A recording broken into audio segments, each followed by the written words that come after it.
ҳафтаи сипаҳишуда аз ҷониби кормандони милитсия як нафар ҷинояткори хавфноки дар ҷустуҷӯ буда дастгир карда шуд. навори ҳолати дастгирнамоӣ дар шабакаҳои иҷтимоии интернетӣ паҳн гардида сару садоҳои зиёд ба вуҷуд овард. бархе корбарони шабакаҳои иҷтимоӣ навори мазкурро ба сафарбарнамоии маҷбурӣ ба сафи артиш унвон карданд, вале асли воқеа чунин нест. ҷузъиёти ҳолати мазкур дар гузориши ҳамкоронамон. шаҳрванд Идибеков Имомалӣ Ҷурабекович санаи таваллудаш 19 декабри соли 1982 сокини деҳаи Якатути ноҳияи Рудакӣ, оиладор, соҳиби 3 фарзанд. Номбурда солҳои 2015-2017 дар шаҳри Москваи Федератсияи Россия ҳамчун муҳоҷири меҳнатӣ фаъолият мекард. ӯ бо истифода аз шабакаҳои интернетӣ пайравӣ ва ҷонибдории худро ба ташкилотҳои террористӣ бахусус Давлати Исломии Ироқ-Шом ифода намуда дар паҳн ва тарғиби ақидаҳои террористӣ аксу наворҳои даҳшатзо ва матнҳои ифротгароёна даст задааст. бо ҳаммаслакони ҷиноятпешаи худ Амиров Темур Манзаршоевич ва Сулаймонов Даврон Ҳакимҷонович, ки шаҳрвандони Ҷумҳурии Ӯзбекистон буданд, дар ҳудуди Федератсияи Россия амалисозии якчанд актҳои террористиро ба нақша гирифта, инчунин барои хазинаи Давлати Исломӣ маблағҳои муайян ворид кардааст. аз чунин қасди диверсионии Имомалӣ Идибеков ва ҳаммаслакони ӯ мақомоти ҳифзи ҳуқуқи Федератсияи Россия огоҳ гардида, 2 нафар шаҳрвандони Ҷумҳурии Ӯзбекистон Амиров Темур Манзаршоевич ва Сулаймонов Даврон Ҳакимҷоновичро дастгир карданд. гумонбаршуда Имомалӣ Идибеков ба Ҷумҳурии Тоҷикистон фирор карда, барои чунин кирдори махсусан хатарноки худ терроризм аз ҷониби мақомоти ҳифзи ҳуқуқи Федератсияи Россия дар ҷустуҷӯи байналмилалӣ қарор дошт. 6 апрели соли 2021 дар ҳудуди шаҳри Душанбе ҳангоми доир намудани чорабинои оперативии ҷустуҷӯӣ ҷинояткори хавфнок Идибеков Имомалӣ Ҷурабекович аз ҷониби кормандони милитсия дастгир карда шуд. ман Идибеков Имомалӣ Ҷурабекович соли таваллуд 1982 сокини ноҳияи Рудакӣ, деҳаи Якатут, 2015 ба Россия рафтам. 2017 бо 2 ӯзбекистони Даврон Темур шинос шудам. бо ваё видеои Давлати Исломиро тамошо мекардем, тарафдорӣ мекардем, аъзо шудем. ваё хостанд ки бо Давлати Сурия бо ҷиҳод раванд ва ман гӯякташ маблағ дар кор, як миқдор маблағ ба вай додам. ваёро кормандони милитсия дастгир карданд. ман фаҳмида гурехта ба Тоҷикистон омадам. 6 апрел 2021 маро дастгир карданд кормандони милитсия дар Душанбе. ҳангоми дастгир намудани гумонбаршуда Идибеков Имомалӣ, шаҳрвандон ҳамсари гумонбаршуда Ғаниева Дилбар санаи таваллудаш 22 сентябри соли 1985 сокини шаҳри Душанбе, ноҳияи Фирдавсӣ, кӯчаи Мунзим, оилаи Идибеков Имомалӣ. Забирова Сабоҳат санаи таваллудаш 5 феврали соли 1978 сокини шаҳри Душанбе, ноҳияи Фирдавсӣ, маҳаллаи 63, ронандаи таксӣ, нафаре ки ҳодисаи мазкурро наворубардорӣ кардааст. Шаҳлои Салоҳиддин соли таваллудаш 1985 сокини шаҳри Душанбе, ноҳияи Фирдавсӣ, кӯчаи Мунзим, ки бо ҳам робитаи зич доштанд ва дар ҷустуҷӯи расмӣ қарор доштани Идибековро медонистанд, дидаву дониста ба раванди фаъолияти кормандони милитсия монеагӣ эҷод намуда, дар байни ҷомеа иғво андохта, тариқи телефон рафти дастгиркунии ҷинояткорро ба навор гирифта, дар шабакаҳои интернетӣ ҳамчун сафарбаркунии маҷбурӣ ба сафи артиш шаҳр дода паҳн намуданд. ма Ғаниева Дилбар, оилаи Идибеков Имомалӣ, рӯзи 6 апрели соли 2021 дар мошини дуконам ма Сабоат Шаъло шавҳарам ба тарафи Каратигинский рафтем.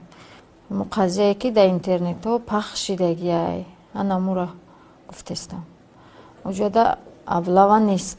и ба аблава ягон дахолат надорад. шавҳари ман 39 сола мардак, соҳиби 3 фарзанд.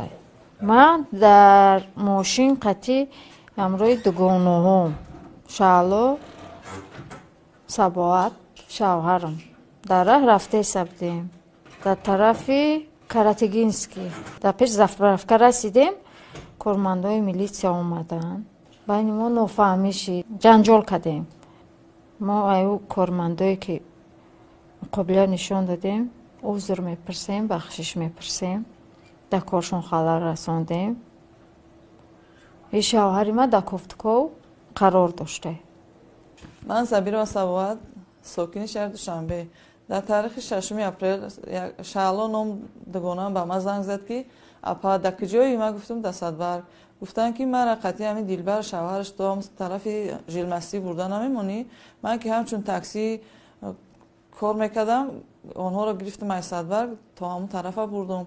дар қисми роҳ истодем. дар ҳамин ҳолат кормандони милиса омаданд, шавҳари Дилбар ки давлати Россия дар розус буд, ҳаминро дастгир кардан бурданд.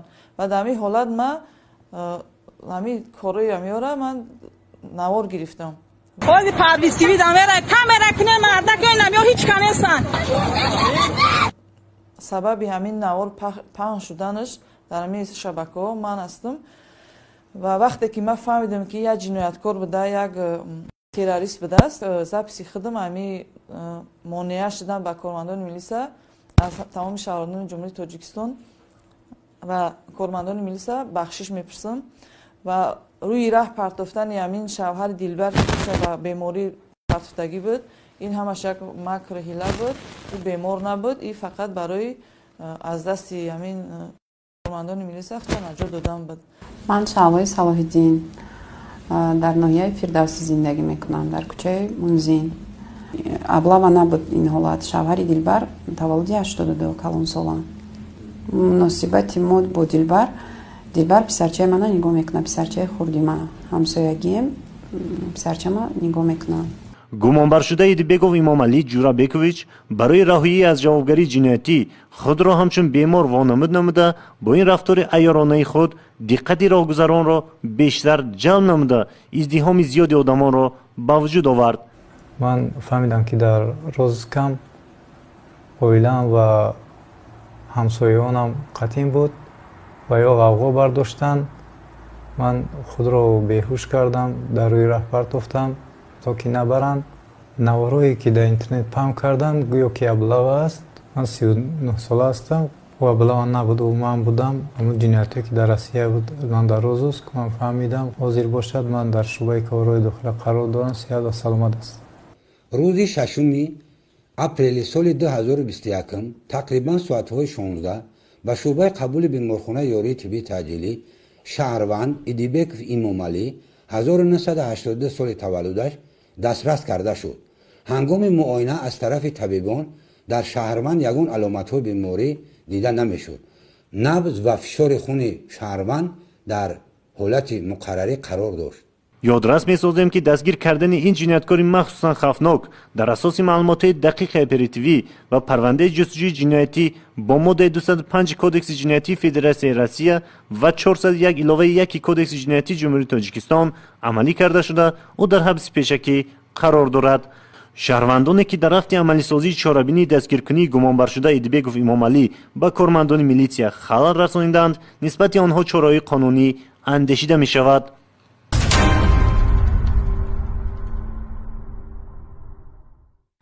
дар шаҳри ҳисор 3 нафар ҷавон бо мақсади содир намудани ҷинояти роҳзанӣ дар рӯи ниқоб кашида ба нуқтаи сӯзишворӣ даромада фурӯшандаи онро таҳдиди куштан кардаву маблағи калонро тасарруф кардаанд. дар натиҷаи бурдани корҳои оперативии ҷустуҷӯӣ ин ҷиноятпешагон аз ҷониби кормандони мақомоти корҳои дохилӣ боздошт гардиданд.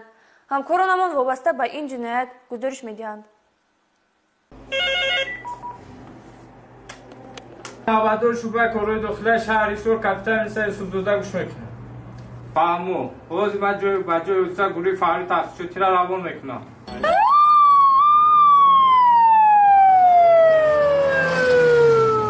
санаи 10 апрели соли ҷорӣ дар шаҳри Ҳисор як ҷинояти роҳзанӣ ба қайд гирифта шуд ки ба таври фаврӣ ин ҷиноят ошкор гардид.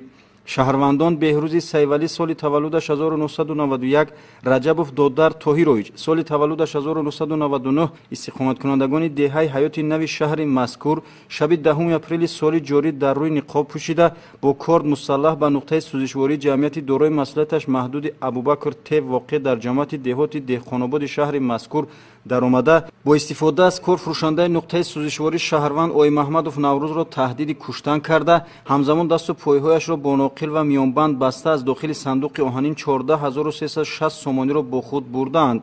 омадам заправчика корча қатиям қабидам гуфтум наҷам ки мезанам та корча қатиякам از تربه کیسش کیکوف اومد کلیت یافت دست دودار در هوی کرد ای خبر گرفت را تقریبا ساعتهای 4 شب من در جای خواب متشوری خواب بودم 3 نفر در آمده و زبرف کرد و من فورچه قفیده ما رو تهدید نموده این چونه آوازت رو بالا وارد گفته کلچه شفت میکنیم و کلیت قفیده و کلیت رو ای جیبه کستونم گرفته و سیف هوی کردم و این چونه مبلغ رو همش تصرف نموده اجرای دست پایم را بسته غیب زدن. من مینداری خود را با وزارت کارهای داخلی میرسونم که سر وقت این 3 جنایتکار را دستگیر نموده یاری اولین را با من رساندند. اوید این حادثه در حال از جانب کارمندان میلیسیا گروه اپراتیوی جستجوی سازمان داده شده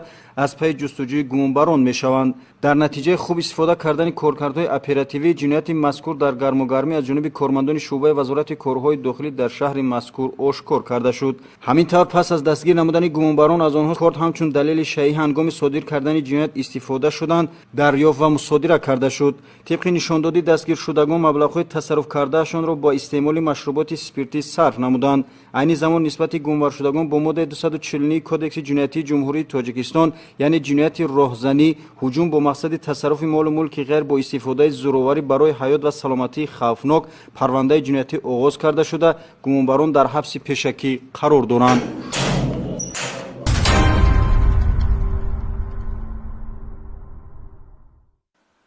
در شهر نورک کارمندان شعبه وزارت کارهای داخلی شهر مذکور 2 نفر لولیزن را بازداشت نمودند که آنها برای فریب به فالبینی مشغول گردیده بدین وسیله طلاواری چندین نفر زن را تصرف نمودند.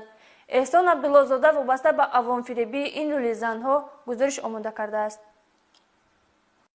خرافاتپرستی و زودباوری برخی شهروندان تا حدی دامن پهن نموده است که برای برطرف کردن مشکلات خویش در برابر فالبین و سحرگر حتی به لولی و تلبنده نیز باور می‌نمایند. به شعبه وزارت کارهای داخلی شهر نارک شهروند عبادالله‌زاده ادیبه عبادالله سال تولدش 1990 ساکن شهر مذکور با عریضه در آن خصوص مراجعه نمود که 2 نفر لولیزن تلبنده به خانه استقامتیش درآمده برای فریب جواهرات طلایی نام برده از جمله 2 عدد انگشترین، 1 جفت گوشوار و 1 عدد گردنبند را تصرف نموده به عبادالله‌زاده ادیبه جمع به مبلغ 2800 سامانی ضرر رسانیدند.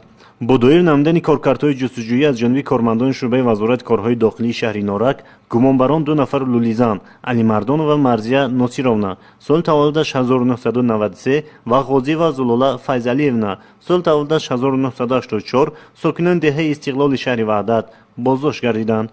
نامبردگان با مقصد طلبندگی به منزل استقامتی جبریده وارد شده خود را فالبین و جنبرار معرفی نموده برای فریب دست به جنایتی قلابی زدند. اولاد بیا فولاد ببینم همه آیت‌های بالون ببینم قطعه همیز تلاواری با همه چیزای تلاواری همش قطعه ببینم تمام تلاواری تا آب می اندازه قلبه خونه در تمه برارم در تازه میکنم با همه چیزاش گرفتیم آرده وقت کم کده بسته تا 3 روزه همه خیلی نگاه نکنم گفتم مانده و چیزاش گرفتیم چی ندرونی آب پارت گرفتیم؟ تلاشم چی تلایی بود؟ یا 3 پیشکش بود 3 چالش بود شکارش بود یا شکارش بود دور آب انداخت 3 خور بعد بسته دور ایده انداختیم دوری و دزده گرفتیم بسته محکم کرد. از نشانداد گمانبران برمیآید که آنها قبلا نیز به چنین کردار مردم فریبانه دست زده جواهرات طلایی به دست آوردهشان را به 1 نفر زرگر ساکن شهر وحدت خلف ستار که به فعالیت صاحبکاری مشغول است میفروختند. امکان دارد که گمانبران در دیگر حالت صادر کردن جنایت قلابی نیز دست داشته باشند. با پیشنهاد مطلب مذکور از شهروندان خواهش کرده می شود که اگر از کردارهای مردم فریبانه گمانبران جبر دیدند می توانند به شعبه وزارت کارهای داخلی شهر نارک مراجعت کنند.